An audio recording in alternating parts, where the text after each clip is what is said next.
Bonjour à tous, bienvenue sur Carture. Aujourd'hui, je vous parle des options.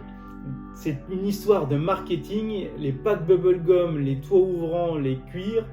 Attention à ne pas vous faire piéger. Je vais vous expliquer comment ne pas vous faire piéger, mais surtout à quel moment il faut prendre certaines options. Lorsque vous allez acheter votre voiture neuve, vous allez avoir un tas d'options.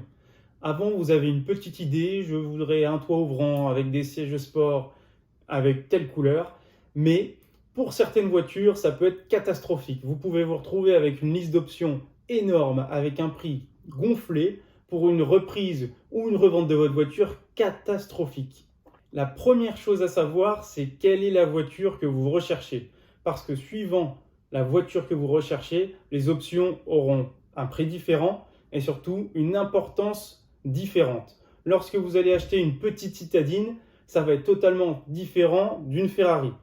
Pour une petite citadine, vous devez faire très attention aux options importantes. On vous propose la plupart du temps des packs bubblegum, je ne sais pas moi, jardinerie, etc. avec un tas d'options regroupées. Ça signifie tout simplement que l'usine a une chaîne de production et décide de regrouper un certain nombre de personnes avec un certain nombre d'options. Ils proposent donc des packs avec des prix globalement intéressants par rapport à si vous choisissez votre voiture avec les options sur mesure. Lorsque vous achetez une citadine, vous devez avoir énormément de bon sens et ne pas vous laisser piéger lorsque vous allez rentrer en concession et voir une jolie voiture pétillante avec des noms super sympas, parce que à la revente, souvent, ça va piquer. Lorsque vous allez acheter une voiture avec un pack, par exemple 3 000 € d'options avec un pack, lors de cette revente, le pack ne va vraiment pas faire la différence. Et c'est pour cette raison que vous devez au préalable réfléchir à quelle est la limite de vos options. À savoir, si vous souhaitez le toit ouvrant, prenez principalement que le toit ouvrant, ne vous laissez pas tenter par je ne sais combien d'options supplémentaires. Mais sachez une chose, c'est que la plupart du temps, certains modèles ont des caractéristiques. Un certain modèle peut, sur la chaîne de production, avoir une option qui se trouve être lambda. Par exemple, ils ont décidé de faire tel modèle de telle marque, plutôt typé féminin, avec un toit ouvrant. Si vous ne souhaitez pas avoir le toit ouvrant et qu'il est plutôt commun sur ce modèle, privilégiez le toit ouvrant.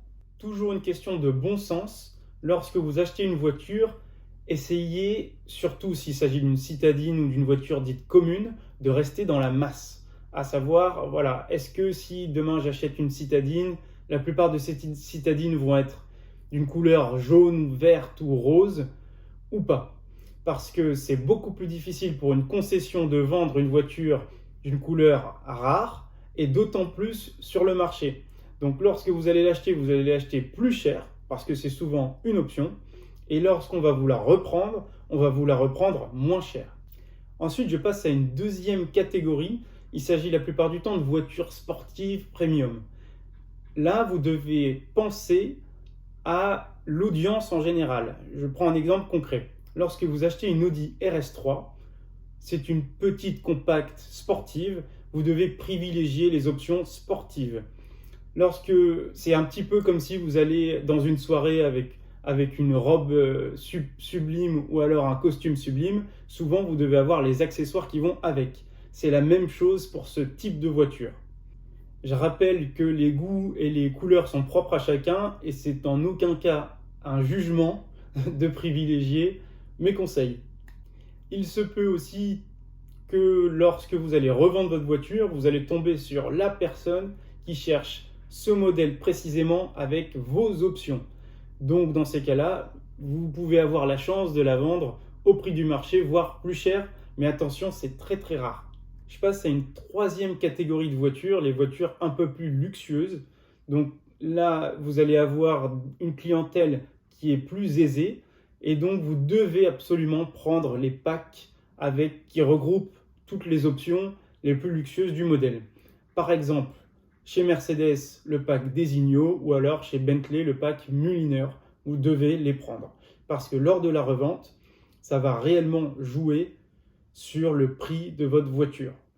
Alors là, j'ai cité des marques avec des modèles où je n'ai pas précisé les modèles, mais sachez qu'il y a certains modèles où c'est exactement la même chose. Chez Porsche, lorsque vous allez prendre une GT3, qui est plutôt pour la piste, privilégiez encore une fois des packs type piste, puisqu'il s'agit là de l'audience, la target, la cible qui va acheter ce genre de voiture.